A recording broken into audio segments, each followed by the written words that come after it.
میری پوری کوشش کے باوجود محویت نہیں ملتی، اس کی کیا وجہ ہے؟ شاید کچھ کام ابھی آپ کے ذمے ہیں جس وجہ سے وہ محویت آپ کو ابھی نہیں مل رہی۔ اس میں کمی کی بات نہیں ہے بلکہ کچھ اور فرائض کی بات ہے۔ آپ بات سمجھ رہے ہیں؟ انسان یہ سوچتا ہے کہ مجھے کیوں نہ کچھ اور توجہ مل جائے تاکہ میں اپنے آپ میں اور محو ہو جاؤں، مصروف ہو جاؤں۔ شاید کوئی ایک آدھ کام ایسا رہتا ہو جو آپ کے ذریعے ہو جائے، اس کے بعد آپ کو یہ توجہ بھی مل جائے گی۔ ابھی آپ کا یہ جذبہ جو ہے وہ بڑا مبارک ہے، مگر ابھی اس کو توجہ نہیں ملنی۔ ابھی آپ یہ خواہش ہی نہ کرنا، صرف آپ چلتے ہی چلو۔ کوئی ایسا کام جو ابھی آپ کے ہاتھوں سے ہونے والا ہے، چاہے وہ اپنا ہو یا کسی کا وہ ہو جانے کے بعد پھر آپ کو یہ توجہ اس ٹائم پہ ملے گی۔ اس میں گھبرانے والی کوئی بات نہیں ہے، یہ اللہ کے کام ہے۔ اللہ اگر انسانوں کو صرف اپنی طرف لگاتا تو پھر صرف اپنی طرف رکھتا۔ اللہ کے تو عجیب و غریب کام ہے، آپ کو پتہ ہی نہیں ہے۔ مثلا انسان کو اپنے پاس بٹھایا ہوا ہے اور اس انسان کو بھوک لگا دی، اب کیا کرے گا انسان؟ وہ بھاگا دوڑا کھانا ڈھونڈے گا، اور اس طرح اسے کام پہ لگا دیا گیا۔ پھر بیماری لگا دی، ڈاکٹر، ہسپتال وغیرہ۔ مگر آدمی چاہتا ہے کہ میں اللہ کے پاس ہی بیٹھا رہوں۔ وہ اللہ کے پاس بیٹھا تھا، بڑے غور کے ساتھ بیٹھا تھا، بڑا لطف آ رہا تھا، اللہ کی باتیں سن رہا تھا۔ اتنے میں جنازے کی خبر آ گئی۔ کس کا ہے؟ رشتے دار کا۔ تو وہ کہتا ہے کہ یا اللہ معافی چاہتے ہیں، آپ ہی کے حکم کے مطابق جنازے کے لیے چلتے ہیں۔ پھر شادی کا واقعہ ہو جائے گا، یعنی کہ کنسنٹریشن، تفکر کرنے ہی نہ دیا جائے۔ گویا کہ زندگی کا مدعا کنسنٹریشن نہیں ہے۔ آپ کو بات سمجھ آئی؟ کنسنٹریشن، توجہ، آپ کے حال کی کیفیت کا نام ہے۔ یہ بات ذہن میں رکھنا۔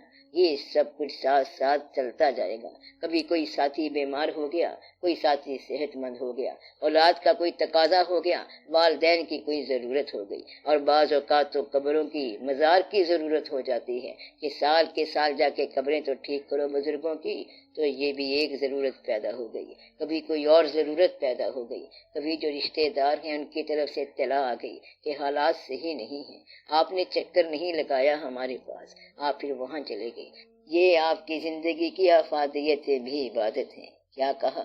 زندگی کی یہ افادیتیں بھی عبادت ہیں۔ عین ممکن ہے کہ ایک شخص اللہ کی رحمت سے بالکل مایوس ہو، بھوکا بیٹھا ہو، اور آپ نے اس کو کھانا کھلا دیا، تو یہ بڑی افادیت ہے۔ اس لیے وہ توجہ ہو کہ ہما حال محو ہو، تو روبرو ہو اور ہم تمہارے روبرو ہوں، اور آئینے کی طرح آئینہ بن جائیں۔ یہ تو کسی کسی کو ضرورت ہوتی ہے۔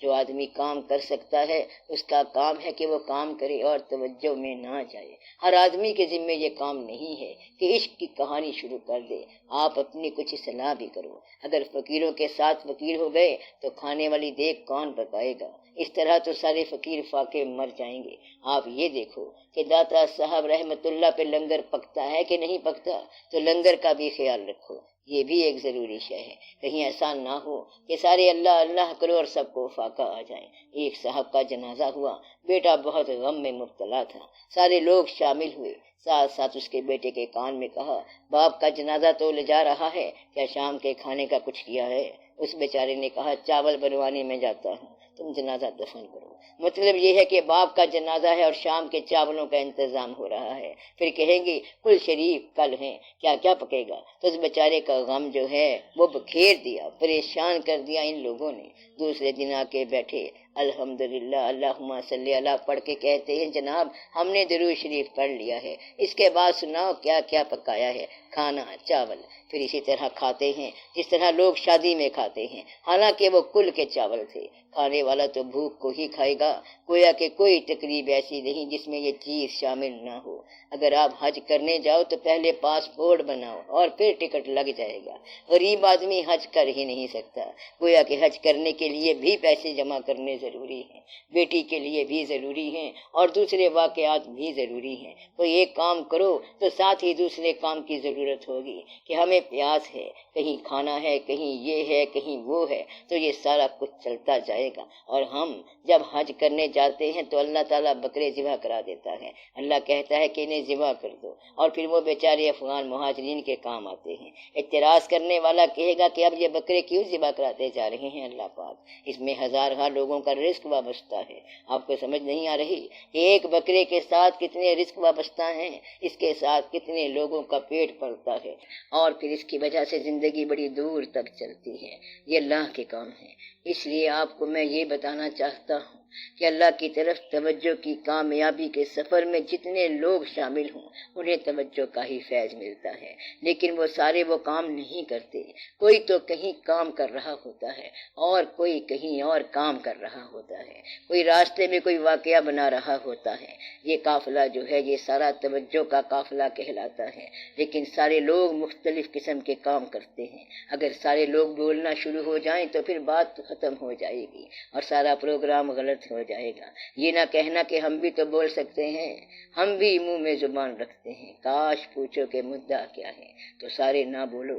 اگر سارے سچ بولنا شروع ہو جائیں گے تو پھر ہلاکت پیدا ہو جائے گی۔ کوئی ایک سچ بولے اور باقی سچ سنے، سننا ہی بولنے والے کی داد ہے۔ یہ ایک خاص مقام ہوتا ہے۔ اس لیے آپ ذرا غور سے دیکھو کہ توجہ کسی کے کہنے پر نہ حاصل کرنا، ورنہ یہ ہوگا کہ آپ کے پاس جو کچھ بھی ہے by way of any achievement وہ سب چھوڑنا پڑے گا۔ پھر تو یہ مشکل ہے، by way of any thing یہ سب چھوڑنا پڑے گا، یعنی کہ پھر آپ کی ذات کے علاوہ کسی اور ذات کے ساتھ آپ کا تعلق نہیں ہوگا۔ تو توجہ سے پہلے ان سے اجازت لے کے آؤ، تو اس میں عزیز، رشتے دار، بچے، اولاد، بیوی سب شامل ہوں گے۔ یا اللہ رحم فرما۔ تو کیا آپ اللہ تعالیٰ سے ایسی توجہ مانگ رہے ہیں؟ تو آپ کہو کہ اللہ کی توجہ چاہیے، اللہ تعالیٰ مہربانی فرماتا جائے اور آپ کو دیتا چلا جائے اور اپنی راہ پہ چلائے، اور آپ کا سفر جو ہے وہ بہت کامیاب ہو جائے اور اللہ کی طرف کامیابی کا سفر ہو جائے۔ توجہ کا مطلب یہ ہے کہ توجہ کہیں نہ رہے، ورنہ توجہ کا تو آپ کو پتا ہے کہ شطرنج کھیلنے والے جو ہوتے ہیں وہ کھانا بھول جاتے ہیں۔ پھر اللہ کی طرف توجہ کرنا تو اس سے بہت زیادہ ہے۔ اللہ کی طرف توجہ کرنے والا 2 وقت کھانا کیسے کھائے گا؟ وہ کھانا نہیں کھائے گا بلکہ بھول جائے گا، سونا بھول جائے گا، کھانا بھول جائے گا، گھر کی راہ بھول جائے گا۔ عجب ایجاز ہے تیری نظر کا کہ ہم بھولے ہیں رستہ اپنے گھر کا۔ تو اللہ تعالیٰ سے یہ دعا کرو کہ یا رب العالمین اپنا فضل اور مہربانی فرما، ہمیں ہماری زندگی پہ راضی رکھ اور ایسی زندگی دے کہ ہم بھی خوش رہیں اور تو بھی خوش رہے۔ کل کو تو پکڑ نہ لینا، جو ہم سے غلطی ہو گئی ہے اس کو تو معاف کر دے، کیونکہ تو اللہ ہی ہے۔ اللہ کو تو پتا ہے کہ بندے سے غلطی کیا ہوتی ہے، اور جو ہم سے کوتاہی ہو گئی ہے وہ ہم پہ مہربانی فرما، اور تو ہماری آسودگیوں کا سفر آسانی کے ساتھ طے فرما۔ دینی آسودگی بھی ہو، دنیاوی آسودگی بھی ہو۔ جن لوگوں کے حقوق ہم سے کسی وجہ سے سلب ہو گئے ہیں ان لوگوں کو قیامت کے دن ہمارے خلاف کھڑا نہ کرنا۔ آمین یا رب العالمین۔ یہ دعا یاد رکھنا، پھر کہو کہ جن لوگوں کے حقوق ہم سے سلب ہوئے ہیں یا اللہ تعالیٰ ان لوگوں کو قیامت کے دن ہمارے خلاف نہ کھڑا کرنا۔ آمین۔ ہمارے خلاف پیٹیشنر نہ بنانا۔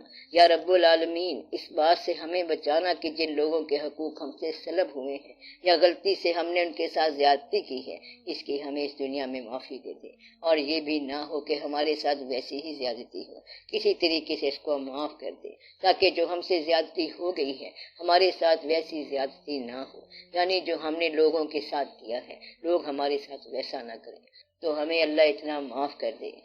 یا اللہ ان لوگوں کو یہاں معاف کرنے کی صلاحیت عطا فرما، میرے مخالفوں کو معاف کرنے کی صلاحیت عطا فرما، اور تو مجھے میرے مخالفوں کو معاف کرنے کی طاقت عطا فرما، تاکہ قیامت کو تیرا دیدار ہو تو کہیں وہاں پر ہماری مخالفت کے جھگڑے نہ ہوں، یہ نہ ہو کہ وہاں کسی کا حق نکل آئے، یہ نہ ہو کہ ہمارے پاس کہیں کسی یتیم کا حق نکل آئے، کیونکہ پھر اس پہ اللہ تعالیٰ نے کہنا ہے کہ تمہارے پیٹ میں آگ آ گئی اور تمہارے پیٹ میں آگ ہوگی، یعنی کہ یتیم کا حق، یتیم کا مال کھانے پر اللہ تعالیٰ بہت ناراض ہوتا ہے۔ اللہ تعالیٰ سب کو معافی دے دے۔ ہمارے جو بھی اعمال ہیں، نیک اعمال، بد اعمال جو بھی ہیں، نیکی کی بھی ریاکاری ہم سے ہو جاتی ہے، بس ہمیں تو اپنے فضل کے پاس رکھ اور ہم پر آسانیاں نازل فرما، ہمیں تو دین و دنیا کے اندر خوش رکھ۔